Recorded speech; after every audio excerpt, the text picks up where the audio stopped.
So, good morning, everybody. I am Joseph Azzopardi from Malta. And first of all, I would like to start off by thanking the organizers, Gianfranco and Laura, for giving me this opportunity and this invitation to share our thoughts as regards the National Data Portal for Malta. But I will start off also with a disclaimer.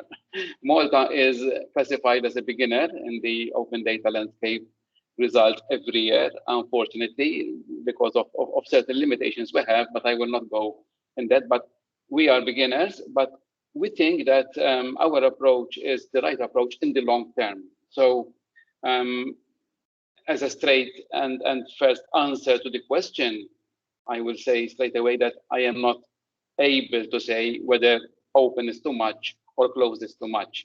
What I know is that there is an element of interpretation, and as with every other legal aspect, interpretation changes between courts, between different tribunals, between countries, and obviously you'll have to adjust accordingly. If you're seeing my screen, you're seeing the flash page, and for those of you who don't know where Malta is and how big Malta is, briefly, I put this in a flash page because this is the whole of Malta. It's 3 islands, very small islands, and it's a member of the European Union, of course, but it's a very small nation state, and we are proud of what we are. We are a micro economy. We are small in everything, but in regards to our obligations, obviously, they are the same obligations as with all other member states. As you can see, and this links to what Gianfranco said earlier, our approach was to deal with data in a holistic approach. So we always refused or resisted to deal with open data on its own. And from the outset, it was a holistic approach where data was taken in a whole spectrum, which is from the really open data to the really closed data. So we start off with a splash page, which says open data and administrative data. There are also some links to the main government websites from the Department of Information, the Visit Malta, the legislation, the service.gov, whatever. But those are links over there. I will dive straight away into the open data part. And to put also the perspective, if you are an open data user, you have the data.gov.mt, which is the main URL for the splash page. But the open.data.gov.mt puts you straight away into our landing page, which is obviously still a beta website. It's still work in progress, but this is the main landing page of our portal. And over here, I try to put into perspective the fact that, yes, without doing anything, I am an open data user over here. And this really gives the user the opportunity to appreciate the main entry points into the data.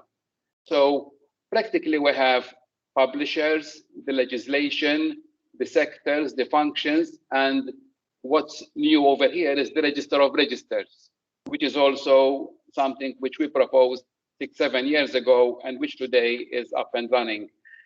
At the upper part, we have the other entry points to discover our data sets, either through the categories as known by the European Data Portal or the categories as known by the government of Malta. And at any point in time, you have the cabinet arrangement, the ministries, as they happen to be at this point in time. I must say that this arrangement is the most volatile because obviously cabinets change whenever the prime minister wants to change them. And you really, and this was the good old system we used up to 5-7 years ago, where everything was tied to a ministry, and one fine morning, the ministry just disappears, or the ministry is just amalgamated into another ministry. And these small earthquakes used to continue to happen. So the way forward is to deal with data in a holistic approach, in a very broad horizontal approach.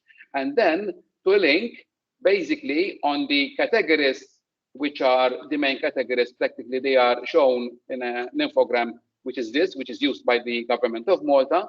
which is the main sectors grouped into super sectors, we call them. And I am also aligning these to be in line with the sectors as known by the European Data Portal. So there is this cross fertilization where, irrespective of how you enter, you always end up diving into sectors, functions, and registers. And obviously, if I go into the health sector, I know that in a broad way, I have about 204 registers, and I come to this concept of registers. These are registers at law, because I have learned through my experience that anything you have to do with data, whether it's GDPR or not, you need, or you better have, a legal basis for that.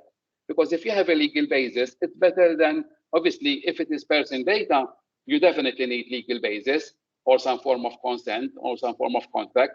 But with the other data, which is non-sensitive, non-personal, I also prefer to have the data backing as well. So in this aspect, and I am using this portal as my presentation, and I am navigating through, as soon as you dive into the registers related to the sector, you know soon enough that these are registers dealing with health, with the health, with accident and emergency and what have you. So I will go back now to the top level of the portal. Obviously, there is a dashboard which gives you an easy access to what's available. Again, we don't have many data sets available at the moment. We are working at the groundwork level, and the groundwork is what it is. The bottom part of the portal shows the foundation layer, and sometimes we use the concept of a foundation data layer, and the National Data Portal, we use the term for the same meaning, because actually the data portal for us is the tip of the iceberg, and it is the visibility tool of a more serious attempt at managing our data. What do I mean by that? The portal is the visible, tangible tool which is seen by either an open data user or by a public officer. And I will come to that, because public officers, they can log in, and once you log in, you are known to the system, and you can go to the back end of the system, and you can deal with what we call administrative registers and base registers. But without doing anything, without registering, and without logging in, you still can consume and you can discover lots of data. And most important of all is the register of registers, which is an amalgamation, and we are giving also legal basis to this register, an amalgamation of about 1,238 registers, which we found in the laws of Malta, in the statute book. So this, in my opinion, is the backbone for any decision that is taken in regard to data. So any classification, whether data is open or not, whether data is to be made available as open data, or whether it is to be sold because it needs to be sold, the decision starts from first identifying that we have a register at law, then finding through the same legal basis who is the owner of that register, and then we see how the owner classifies his information. Obviously, there is a process of a data governance council, and if the owner obviously is going the very wrong, obvious way, he will be guided accordingly. But the decisions are always taken by the owners at the legal level of the data in question. Obviously, once you have the register of registers in place, you will find that everything else, obviously, a register is tied to legislation. And when we talk about legislation, also all the laws of Malta are here. And there is a link between a register, a data set, and a law which gives it its legal basis. In this context, what happened over here? This is something which should not be happening. Okay, it had come back. So legislation was acting slowly at this. There is also the entry point where you go through sectors, as I said before, and obviously you will end up.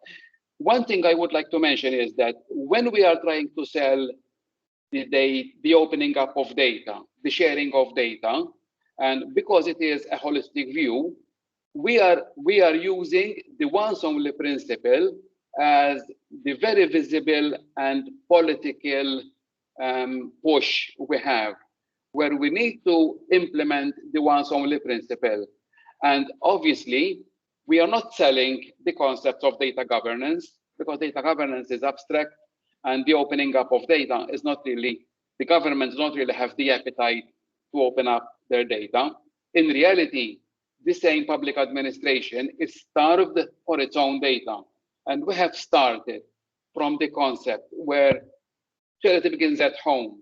And we can't be too generous with the outside world when the public administration itself doesn't know what data assets it holds and how these data assets can be used to simplify the public administration processes, to actually implement the once only principle, which, although it's a soft law, it's not a regulation, but it's a very politically sensitive issue, where if you make things easier for the businesses and for the citizens, I mean, governments can score points. And obviously, we have to follow our political masters. And if the political masters are moving towards simplification of processes and reduction of bureaucracy, we will not say, okay, we will implement a data governance program, or we will open up so many data sets. We will say, okay, we will help you do that. But in the meantime, and in line with these objectives, we will be implementing also a data governance program, which then feeds and helps the political agenda. So from a perspective of the data portal, it is obviously the Malta data portal, the open data part is an important part and will satisfy the PSI directive, the open data directive now, in actually putting an obligation on us to have a data portal, which should serve for the harvesting of data for the European data portal. But we are looking beyond the obligations of the PSI directive.